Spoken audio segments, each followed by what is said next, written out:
No Ocidente, existe essa nova narrativa de que a maré virou a favor da Ucrânia, de que os russos estão indo mal no campo de batalha e de que essa campanha de drones contra alvos dentro da Rússia está tendo um impacto econômico e político significativo no país. A crença é que, diante desse novo sucesso, o que precisamos fazer é aumentar a pressão sobre a Rússia para que ela vá à mesa de negociações e busque um acordo para encerrar a guerra. Então, você não ouve mais o Rubio ou outras pessoas do governo dizendo que precisamos derrotar a Rússia. Essa não é a mesma postura que tivemos no início da guerra, quando se falava em tirar os russos do grupo das grandes potências. Essa retórica simplesmente desapareceu.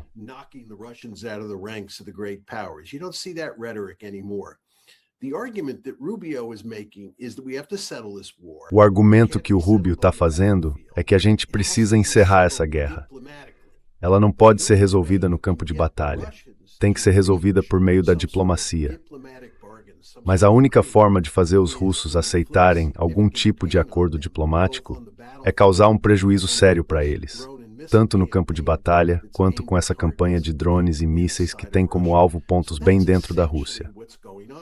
É basicamente isso que está acontecendo. E a pergunta que você precisa se fazer é se acredita mesmo que a maré virou, que os russos estão perdendo essa guerra e que eles simplesmente vão ficar parados, deixando a Ucrânia e o Ocidente agindo juntos, impor um castigo pesado à Rússia.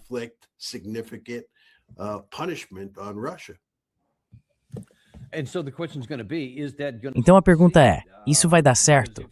Porque se não der certo, tudo o que acontece é que a gente fica preso nessa guerra sem fim, algo que o presidente Trump supostamente dizia ser contra. Embora pelo visto as palavras dele já não tenham mais peso nenhum. Como você enxerga isso?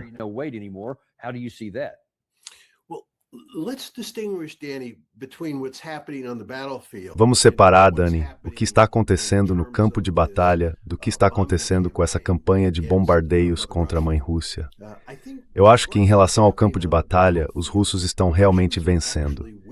Tudo que eu leio indica que eles estão avançando e bem encaminhados para assumir o controle de toda a região de Donbass. Isso deve acontecer até o fim do verão, ou no máximo no começo do outono. Eu não vejo nenhuma evidência de que os ucranianos estejam revertendo a situação em terra, então não sei do que as pessoas estão falando. E se você lê com atenção todos os artigos escritos sobre esse assunto, não há nada neles que mostre que os ucranianos conseguiram mudar o rumo da guerra.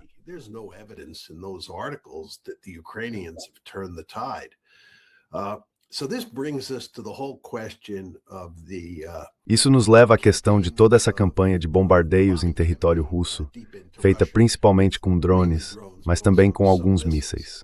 A pergunta é, será que o Ocidente e a Ucrânia, trabalhando juntos, conseguem impor um castigo significativo à Rússia e forçar o país a sentar à mesa de negociações para fechar um acordo realmente favorável à Ucrânia? Será que isso é possível? E não há dúvida de que os russos entendem o jogo que o Ocidente está jogando aqui, certo? Eles sabem que o Ocidente está cooperando de forma intensa com a Ucrânia e que, na verdade, tanto o Ocidente quanto a Ucrânia pretendem intensificar essa campanha aérea, essa ofensiva de drones contra a chamada Mãe Rússia. This drone campaign against Mother Russia, and the situation is only going to get worse with the passage of. E a situação só vai piorar com o passar do tempo. Agora, claro, pessoas como Rubio acham que isso vai levar os russos à mesa de negociações, que eles vão simplesmente levantar as mãos e desistir. Eu não acho que isso vai acontecer. Primeiro, se a gente quiser falar sobre a reação do Putin a tudo isso, dá para ver claramente, pelos comentários recentes que ele fez, que ele acredita que o Ocidente está em guerra com a Rússia. Ele acha que o Ocidente quer derrotar a Rússia e, claro, não vai permitir que isso aconteça. Então a pergunta que surge é, o que o Putin vai fazer?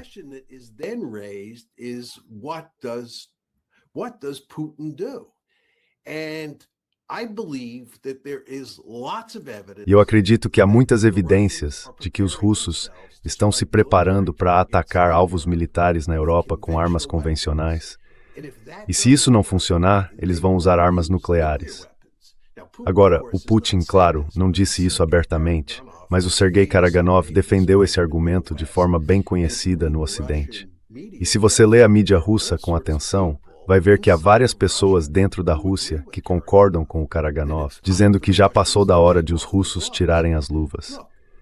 Veja, da perspectiva de Moscou, quem é responsável por esses ataques ao território russo é o Ocidente junto com a Ucrânia.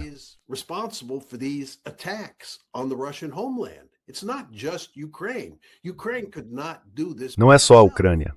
A Ucrânia não conseguiria fazer isso sozinha. É o Ocidente. E isso inclui o presidente Biden.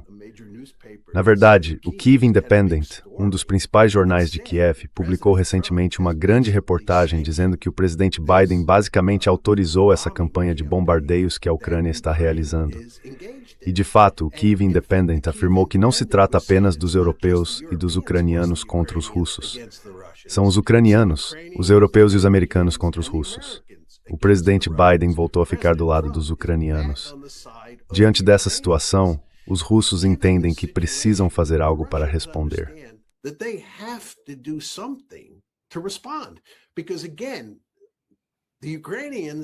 Porque, de novo, os ucranianos e os europeus, e nem tanto os americanos nesse caso, prometeram uma nova escalada. Aliás, dá para interpretar os comentários do Marco Rubio como um sinal de que os americanos também estão comprometidos com essa escalada. De qualquer forma, os russos acham que a situação só vai piorar. E aí vem a pergunta: você acha que os russos vão se render ou não? Eu não acho que isso vai acontecer. Acho que a lógica do Sergei Karaganov vai se confirmar e que em algum momento, num futuro não muito distante, os russos provavelmente vão atacar alvos na Europa. E isso torna a situação em torno da guerra na Ucrânia, na minha opinião, realmente perigosa.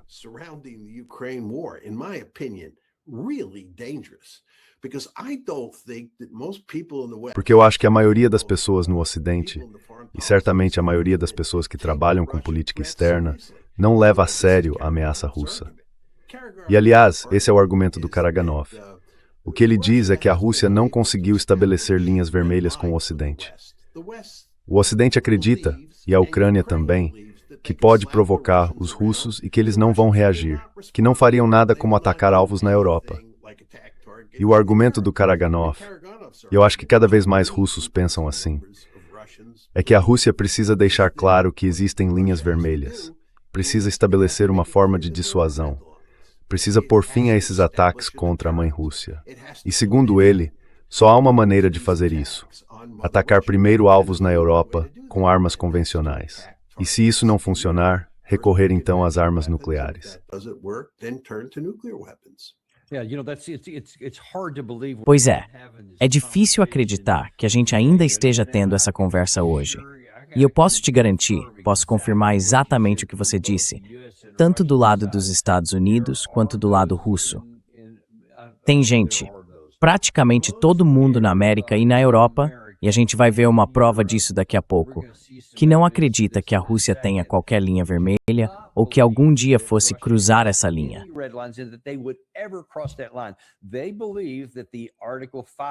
Eles acreditam que aquele papel do artigo 5, que diz que um ataque a um é um ataque a todos, funciona como um passe livre e que por isso a Rússia nunca tentaria fazer algo assim. Então eles acham que a gente pode fazer qualquer coisa. E eu vi também em algumas fontes russas nas últimas 24 horas algo que confirma o que você disse, que eles estão irritados com o presidente Putin. Na verdade, dizem que deveríamos ter agido de forma muito mais dura em alguns desses casos anteriores, quando as linhas vermelhas foram ultrapassadas. E que se tivéssemos feito isso, não estaríamos nessa situação hoje. Mas agora dizem que antes tarde do que nunca, e que, abre aspas, precisamos tomar essa atitude.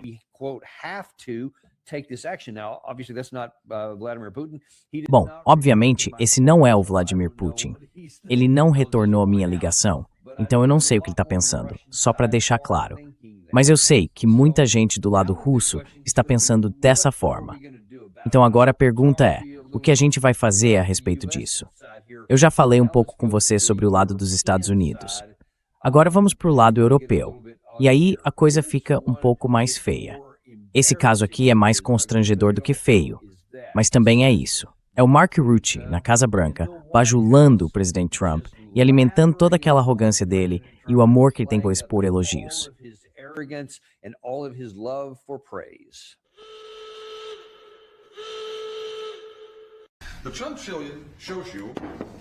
O trilhão Trump mostra o aumento que os europeus e os canadenses passaram a investir em defesa desde que você assumiu o cargo, em 2017. Trump 45 mais Trump 47. Um total extra gasto pelos europeus e canadenses de 1,2 trilhão de dólares. Quando a gente olha para o efeito do Trump 47, ou seja, o efeito isolado do aumento dos gastos com defesa em 2025 e 2026, dá para ver quase 140 bilhões de dólares a mais, em valores nominais, investidos em defesa pelos europeus e pelos canadenses. E também neste ano, de novo, vai haver um aumento de cerca de 120 bilhões, o que soma em 2 anos mais de 250 bilhões de dólares. Posso te garantir, isso acontece por causa da Rússia, por causa da ameaça. Mas também estou absolutamente convencido de que o fato de você ser o presidente dos Estados Unidos e de estar pressionando de forma consistente por algo que não se via desde Eisenhower, que é os europeus equipararem seus gastos de defesa aos dos Estados Unidos, tem um papel decisivo nisso.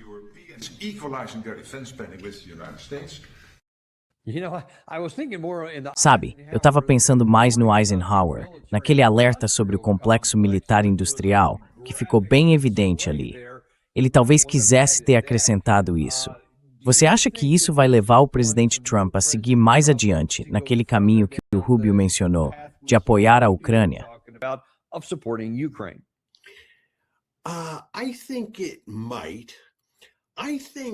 Acho que sim. Acho que, Dani, essas questões estão muito complicadas nesse momento, porque há muitos conflitos diferentes acontecendo ao mesmo tempo. Mas se a gente olhar para o que está acontecendo no Irã, o presidente Trump está sendo forçado a fazer grandes concessões para os iranianos. E os críticos dele, e são muitos dentro do meio da política externa, estão acusando Trump de ser conivente, de ceder para os iranianos, de ser fraco, de agir como Neville Chamberlain. Nessa situação, eu acho que o Trump tem um interesse profundo em ser visto como um cara duro em relação à Ucrânia, para compensar os problemas que ele enfrenta por causa das concessões que parece disposto a fazer no caso do Irã. Então, eu acredito que os acontecimentos no Oriente Médio vão ter um peso enorme na forma como o Trump pensa em lidar com a Ucrânia. E é bem provável que ele adote uma postura mais dura com a Rússia na questão da Ucrânia, justamente para compensar os problemas que enfrenta em relação ao Irã.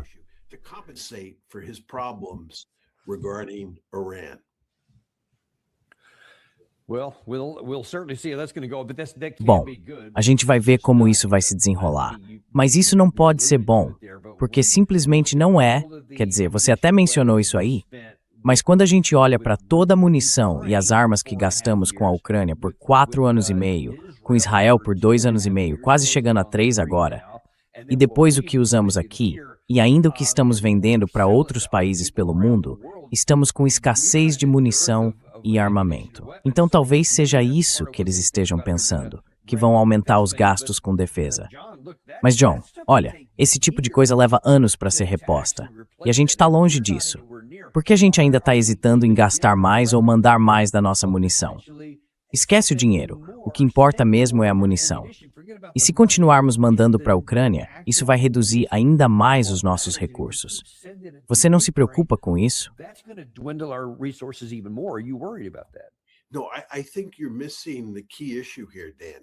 Não, eu acho que você está perdendo o ponto principal aqui, Dani. A questão central é a guerra de drones contra a Rússia. E tudo que a gente precisa fazer, e isso é relativamente fácil, trabalhando junto com os europeus, é ajudar a Ucrânia a montar um estoque ainda maior de drones, um arsenal ainda mais letal de drones, e depois fornecer a eles a inteligência necessária para usar esses drones contra alvos bem dentro do território da mãe Rússia. Isso a gente consegue fazer. Eu acho que os seus argumentos se aplicam ao que está acontecendo no campo de batalha. Se a sua preocupação é reverter o que está acontecendo lá, então entra em cena a retórica do Daniel Davis que você mencionou há pouco.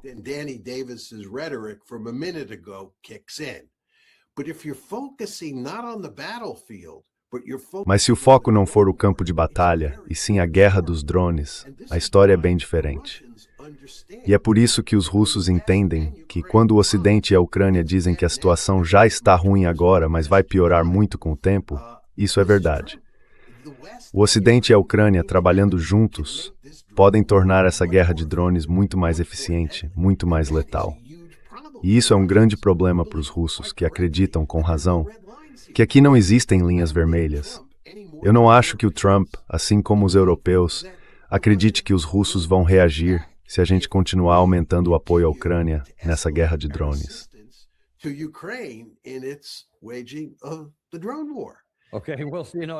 Certo, olha, pelo que parece, tem algumas vozes na Europa, e acho que foi hoje, ou talvez ontem, quando o vídeo foi feito, que a Ursula von der Leyen parece estar apoiando totalmente o que você vem dizendo sobre esse apoio aos drones.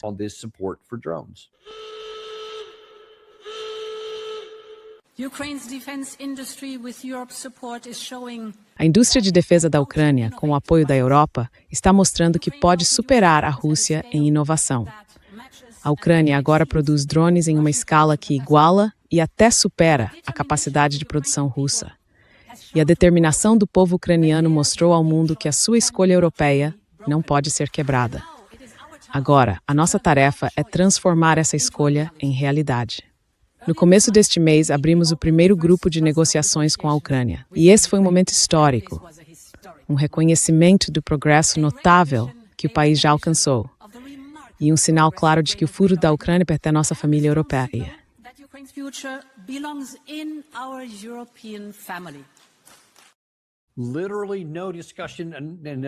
Literalmente, não há nenhuma discussão. E aquilo era só um trecho curto, mas ela simplesmente não fala nada sobre buscar uma forma negociada de acabar com a guerra. A não ser, como ela mesma descreve depois, se for basicamente uma rendição do lado russo, entregando à Ucrânia o que ela quer, talvez ali na linha de contato. É o máximo que ela admite. Mas, pelo que me parece, nem isso eles querem. O que querem mesmo é manter essa coisa permanente, sem fim, de dar mais capacidade militar para a Ucrânia avançar dentro da Rússia.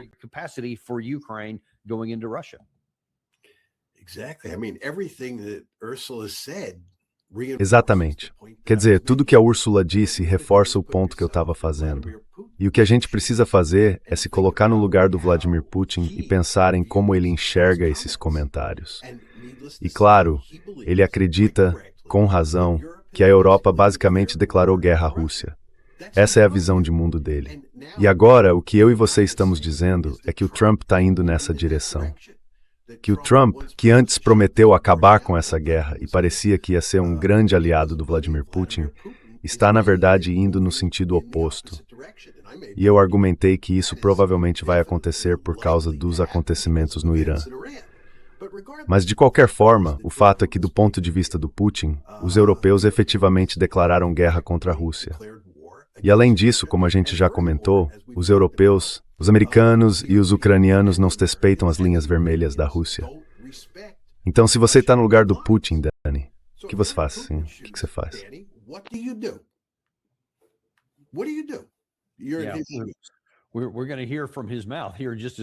A gente vai ouvir da boca dele num instante. Mas antes, só mais um ponto para reforçar um pouco mais isso. A gente sabe, claro, que há alguns meses a Alemanha enviou uma brigada blindada para os Balcãs, como uma força avançada da OTAN. Eles falaram sobre o plano de ter o maior exército terrestre da Europa. Então estão tentando chegar lá. E aí, nesse mesmo evento, o chanceler Merz acrescentou o seguinte: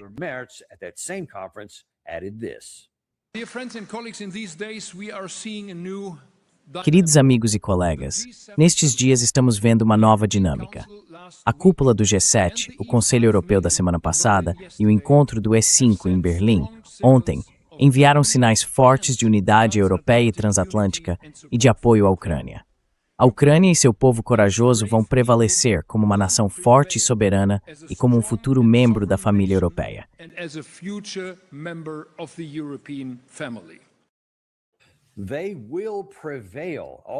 Eles vão prevalecer.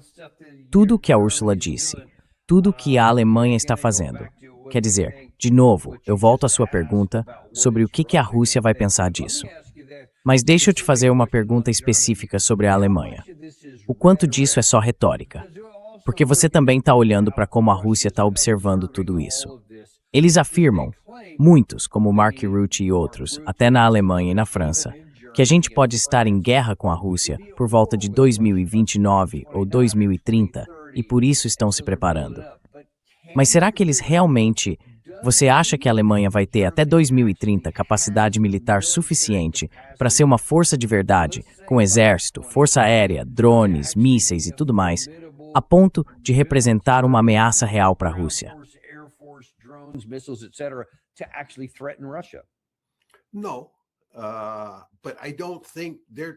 Não, mas eu não acho que eles estejam falando em ameaçar a Rússia com um exército convencional. Eles não têm em mente o modelo da Segunda Guerra Mundial. O que eles acreditam ser a fórmula mágica é a tecnologia. São os drones. Eles acham que descobriram uma forma de atingir a Rússia que dá ao Ocidente e à Ucrânia uma enorme vantagem de pressão. É isso que está acontecendo aqui. Acho que eles entendem perfeitamente que, primeiro, não tem capacidade de reconstruir a Wehrmacht, se estivermos falando da Alemanha. E, além disso, mesmo que reconstruíssem a Wehrmacht, é difícil imaginar uma nova Segunda Guerra Mundial. Quem em sã consciência iria querer isso, ainda mais num mundo com armas nucleares? Então não é isso que vai acontecer. Eles veem a Ucrânia como o Estado na linha de frente. Certo?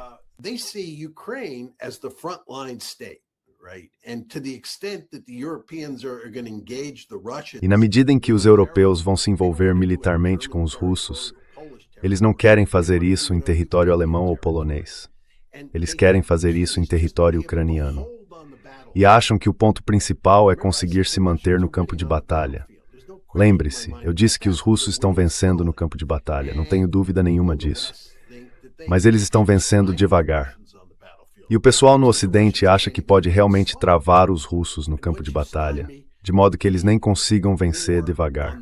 E quando a guerra fica travada no campo de batalha, a atenção se volta para a guerra aérea. Passa-se a usar drones e, talvez mais adiante, mísseis de cruzeiro mais sofisticados também. E aí começam a atingir alvos dentro da Rússia. Essa é a arma mágica em que eles estão apostando. É isso que está dando aos líderes ocidentais essa falsa esperança e também aos líderes ucranianos de que podem virar o jogo e vencer a guerra.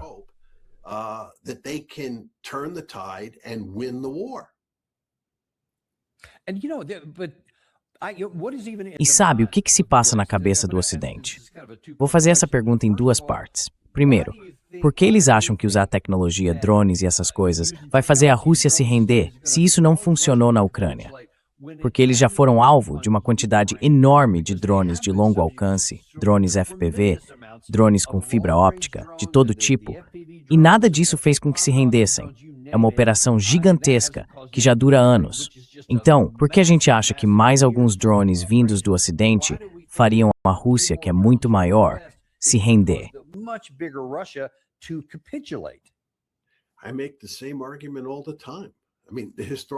Eu faço esse mesmo argumento o tempo todo. Quer dizer, o registro histórico, mesmo além da campanha russa contra a Ucrânia, confirma o que você está dizendo. Não há dúvida quanto a isso. A ideia de que ataques com drones vão colocar os russos de joelhos. Além disso, como nós dois temos destacado desde o começo dessa guerra, do ponto de vista da Rússia, o que está acontecendo na Ucrânia é algo de natureza existencial, certo?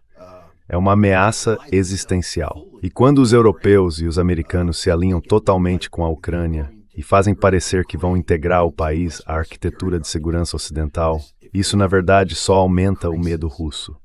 E é justamente isso que dá à Rússia um incentivo para considerar usar a estratégia de Sergei Karaganov.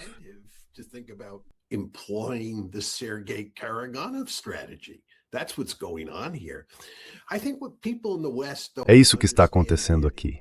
Eu acho que o que as pessoas no Ocidente não entendem, Dani, é que, se o Ocidente e a Ucrânia tiverem sucesso atuando juntos, isso aumenta a probabilidade de uma guerra nuclear. A situação do ponto de vista do Daniel Davis e do John Mearsheimer está ficando cada vez mais perigosa. A gente está com medo, a gente está nervoso, achamos que isso não vai ter um final feliz. Mas eu e você estamos em desacordo com a maioria das pessoas na comunidade de segurança nacional.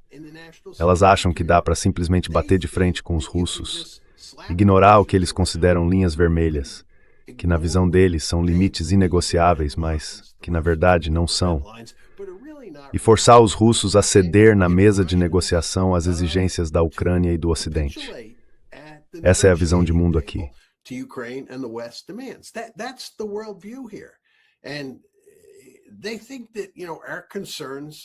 Eles acham que, sabe, as nossas preocupações simplesmente não têm fundamento. Como você disse antes, eles tendem a acreditar que a garantia do artigo 5, que faz parte da OTAN, torna impossível a Rússia reagir com armas convencionais contra um país europeu, que isso não vai acontecer por causa dessa garantia do artigo 5. E agora existe toda essa solidariedade transatlântica. É só ouvir aquela história. No discurso do Merritt, ele falava sobre solidariedade transatlântica. Ele não estava falando só dos europeus e dos ucranianos, estava falando também dos americanos, ainda que de forma indireta, claro. Mas no fundo ele estava dizendo que americanos, europeus e ucranianos estavam todos agindo em sintonia. E agora a gente tem a fórmula mágica, certo? A gente encontrou. E ela não está tanto no campo de batalha.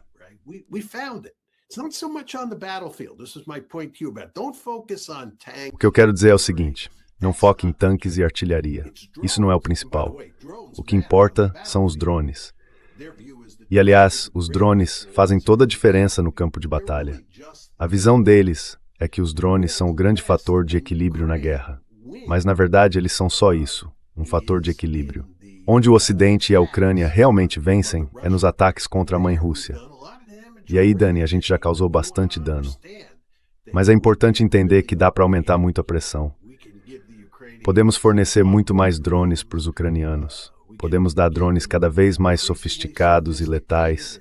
Podemos oferecer todo tipo de informação de inteligência. E não há limite para o estrago que podemos causar na Rússia. Isso faria eles jogarem a toalha. Essa é a narrativa. E você, claro, acha que isso é uma ilusão.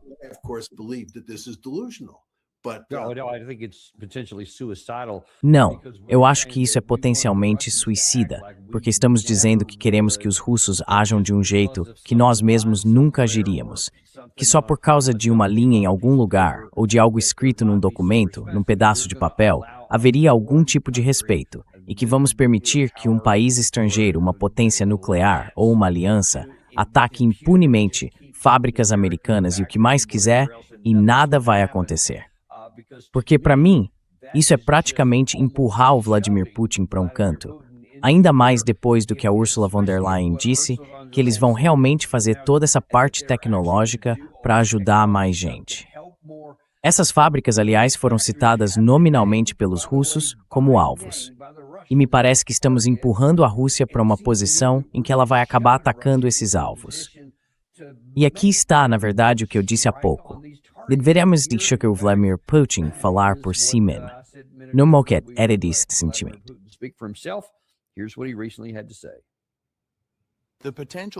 O potencial de conflito aumentou bastante em várias regiões do mundo, inclusive na Eurásia. A gente vê que se antes os países da OTAN se limitavam a apoiar o regime de Kiev, que chegou ao poder por meios armados ilegais e por um golpe de Estado, agora eles dizem abertamente no Ocidente que estão se preparando para uma guerra contra nós e ampliando seus orçamentos de defesa. Para justificar esses gastos e a radical militarização de seus países, os líderes da OTAN e da União Europeia continuam, como antes, recorrendo a alegações falsas sobre uma suposta ameaça militar da Rússia.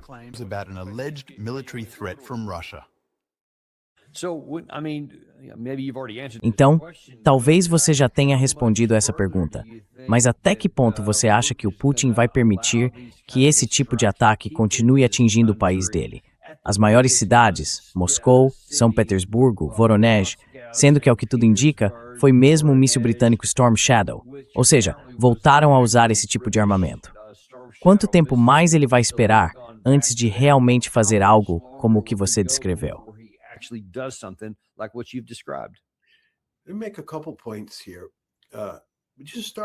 Deixa eu destacar alguns pontos aqui. Vamos começar dizendo que o Dmitry Peskov falou recentemente, saiu até uma matéria grande sobre isso hoje na RT, mas o Peskov disse, e para quem não conhece o nome, ele é o principal porta-voz do Putin. Pois bem, o Peskov afirmou que a única carta que a Rússia ainda tem na manga neste momento é a sua dissuasão nuclear. Achei muito interessante ele falar sobre a importância dessa dissuasão nuclear, porque, de certa forma, ele está basicamente dizendo, e isso, claro, se conecta ao argumento do Karaganov, que a ameaça de usar armas nucleares, ou até o uso real dessas armas, talvez seja a única coisa capaz de salvar a situação para os russos.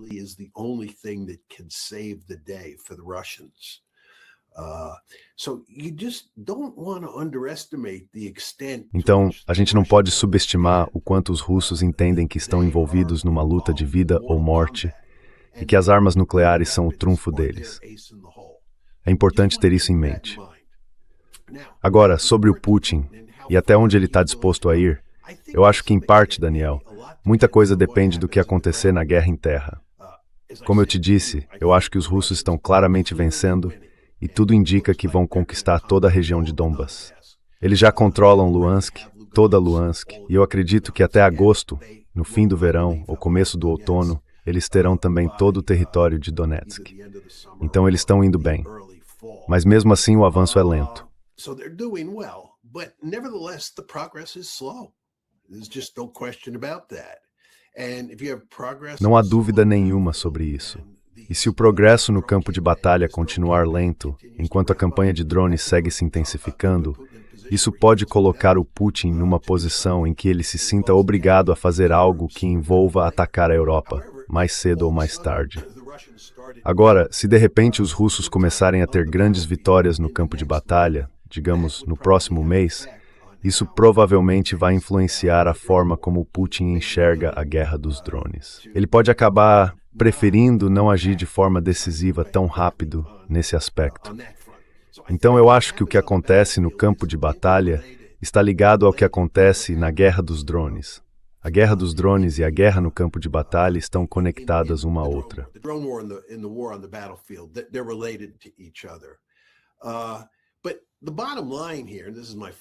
Mas no fim das contas, e esse é o meu ponto final, a verdade é que é muito difícil saber. A gente meio que está no escuro aqui. E é isso que, na minha opinião, torna tudo tão assustador. Se a gente soubesse exatamente onde está a linha vermelha, daria para falar em chegar perto dela, mas sem cruzar.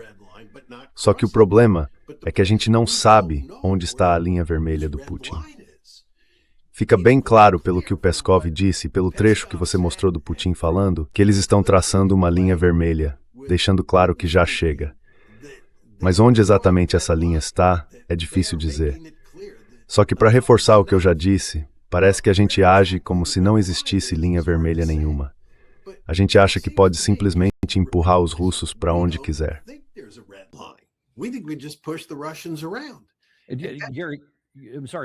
Gary, desculpa, Gary, você pode rolar um pouquinho para cima aí para eu ver melhor o que está escrito?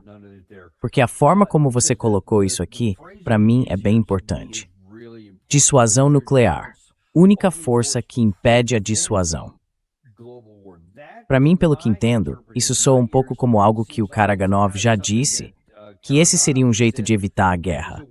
Porque a gente sempre pensa nisso como o último recurso, né? Tipo, quando a guerra já tá grande, aí entra o nuclear, e todo mundo fica naquela lógica de destruição mútua e tudo mais. Mas ele parece estar dizendo aqui que isso é a dissuasão nuclear, e que eles precisam restabelecer isso. O que soa bem parecido com a teoria do Karaganov. O que você acha? Eu concordo.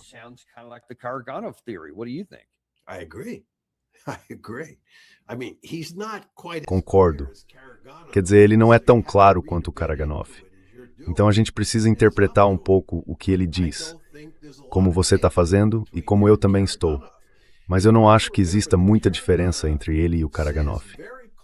E é bom lembrar que o Karaganov deixou bem claro que quando ele apresentou pela primeira vez a ideia dele lá no começo da guerra, de usar armas convencionais primeiro e depois armas nucleares, para estabelecer linhas vermelhas, estava claramente em minoria. Há muita gente que usa fora de si, over fora de si, se devasta o mito.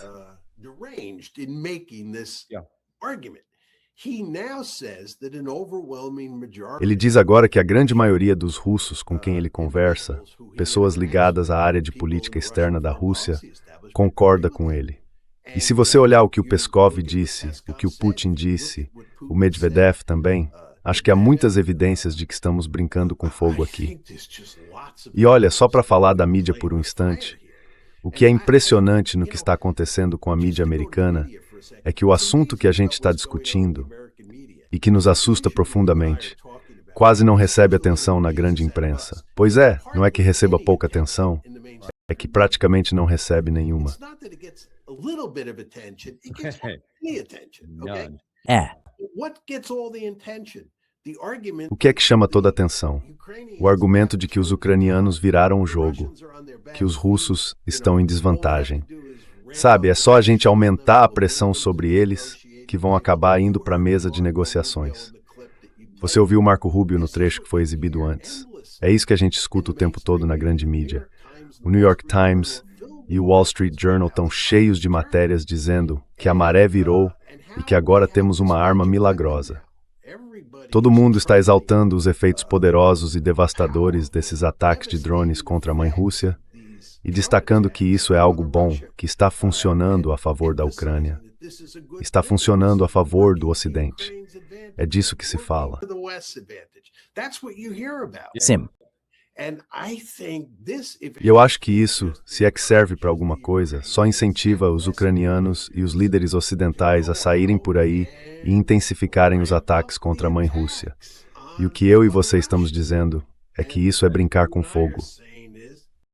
Mas parece que pouca gente concorda com a gente.